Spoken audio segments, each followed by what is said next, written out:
The process is over. It's been over.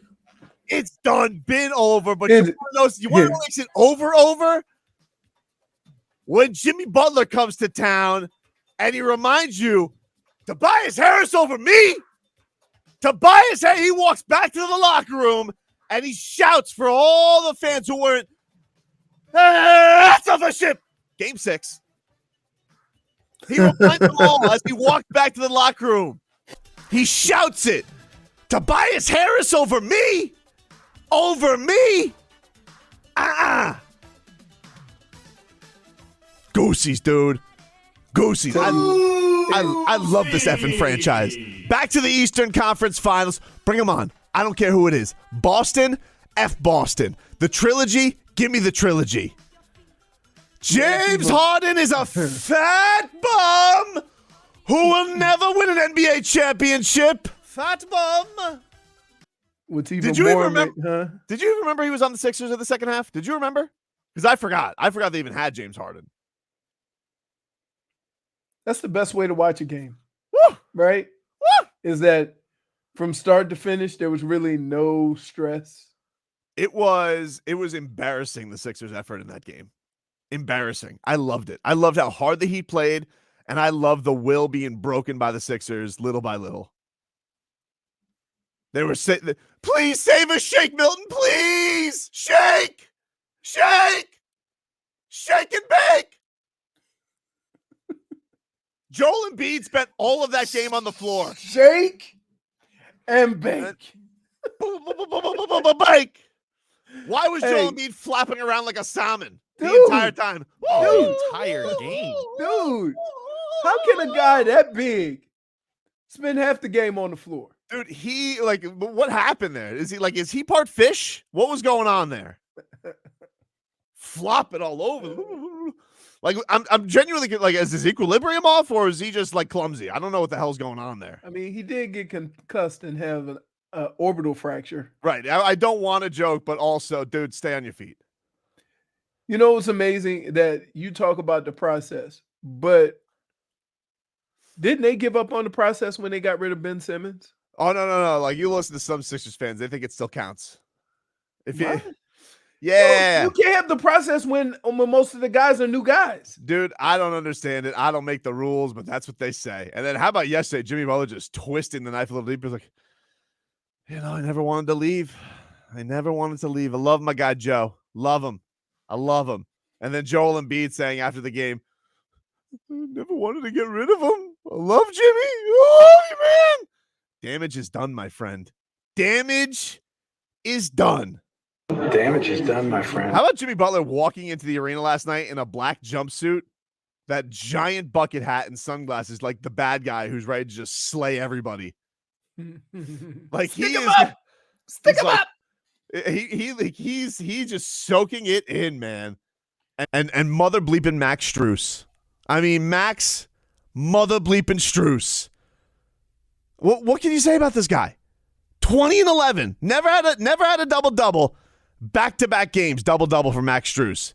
Godfather telling him, I need more out of you. Rebound, Strus. Whatever you say, Papa Riley. Whatever you say, dude. I got it for you. You bench your $90 million man for me, I'll give you whatever you want. By the way, Strus. In most good organizations, and this is football or baseball, paying the guy has nothing to do with playing the guy. And every good franchise that I've been on has said that. Like, we reward you for your play, but it doesn't ensure that you keep your same role the following year. You still got to go earn that spot. But you want to know something? When you're an undrafted guy, there's a lot of pressure on continuing to perform so they don't go to the guy that they paid a lot of money. Yes and no. Especially on this team that's deep as hell. Right, but that's what I'm saying. If it's Spo's job to win, he can't necessarily be worried about who gets paid what. Oh, look, Spo hasn't done that in the past anyway, but it's still a thing. I'm more crediting to Max Strus, who makes nothing, and to have these kind of performances where They don't think about going to their guy who they invested a ton of money in. They That's- continue going to you, and he continues to get better.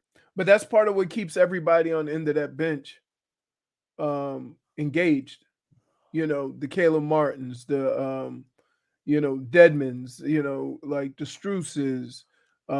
Gabe Vincent was a coach's decision. How about Gabe Like, Vincent? Just a weird thing. How about Gabe Vincent? Trae Young yesterday tweeting out upset at NBA because they didn't put Gabe Vincent in the graphic. How's that for a flip? He goes complaining because Gabe Vincent's too physical with him to be like, you should please put him in the graphic, please. You know what? First they mock you, then they ignore you, then they hate you, then they respect you. What?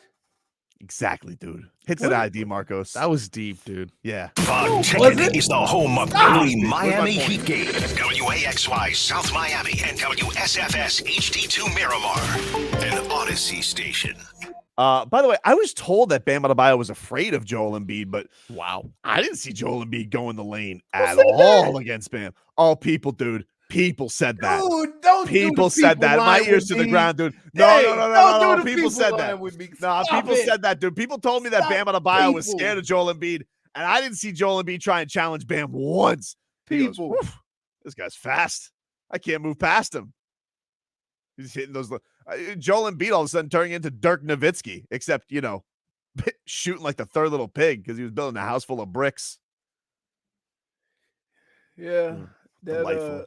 that game certainly played out. Like the Heat just went in there and just punked him, Took pushed their him soul. around, physical. How many PJ Tucker offensive rebound buckets were there? Oh my God, that you know what? And I'm gonna tell you the most embarrassing thing as if you watching your team and you have a 7-footer and Tobias Harris is got some length, and you getting out rebounded by a guy who's 6'6". How old is PJ Tucker? 6'6", 6'7"? No, dude, he's like 6'4". 6'4". Makes it even worse, by the way. Oh yeah. That guy's in there getting all the offensive rebounds, and that right there is like, oh, when I saw PJ Tucker getting rebounds, when I saw, just all the stuff that's going, I'm like, they're done. I'll tell you another thing that made this sweet.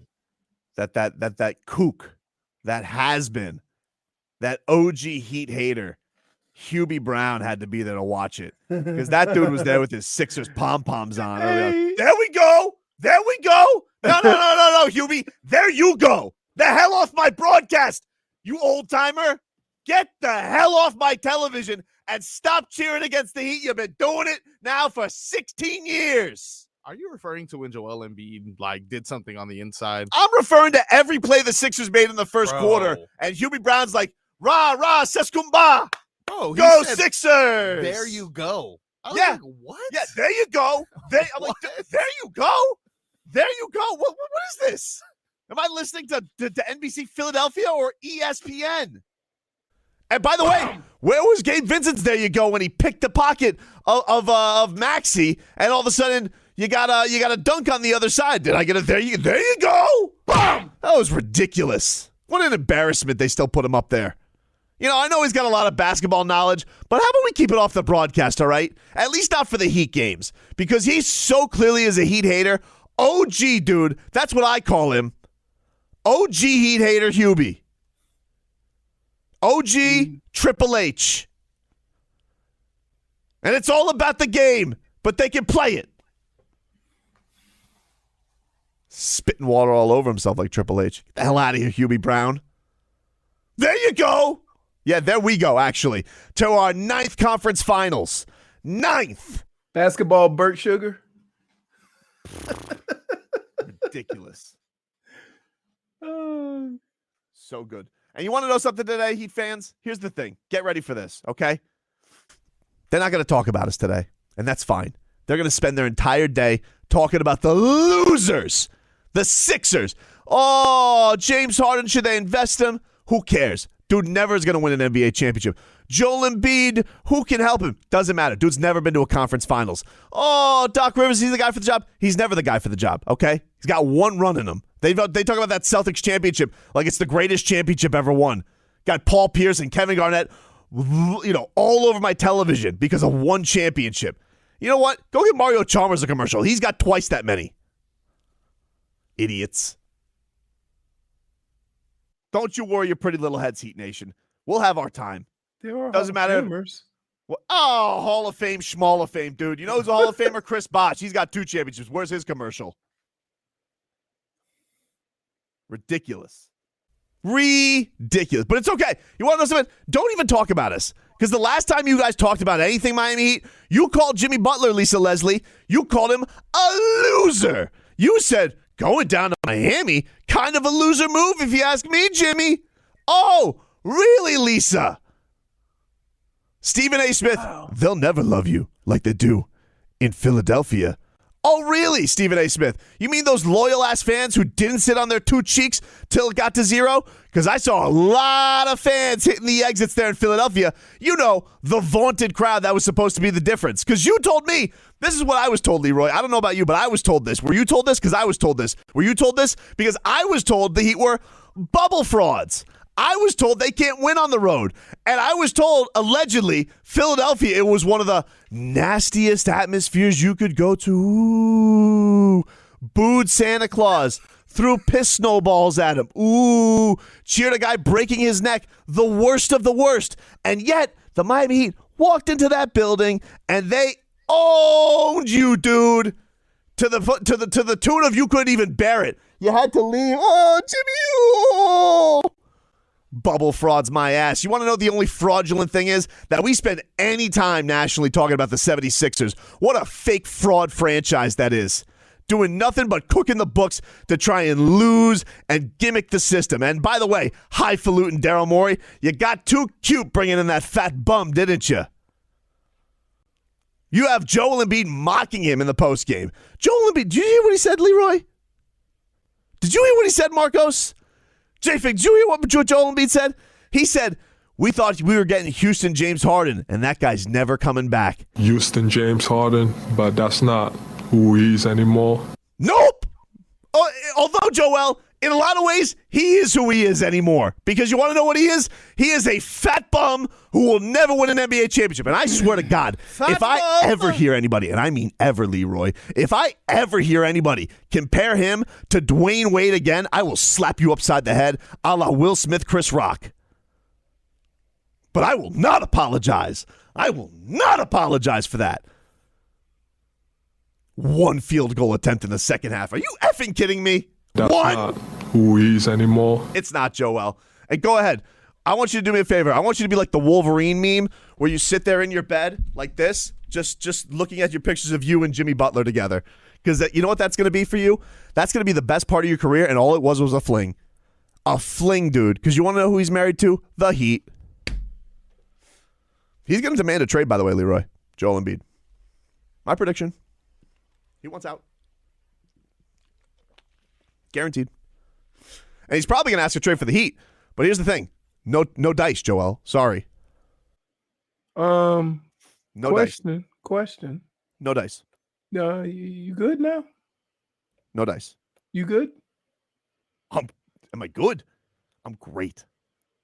Okay. You got everything you got everything off your chest? No, I mean, I got a lot more, but, what do you got? What do I have? What do you got? I got nothing. Go ahead, player. Do your thing. We got to take a break. James Harden will never win an NBA championship. Fat bum.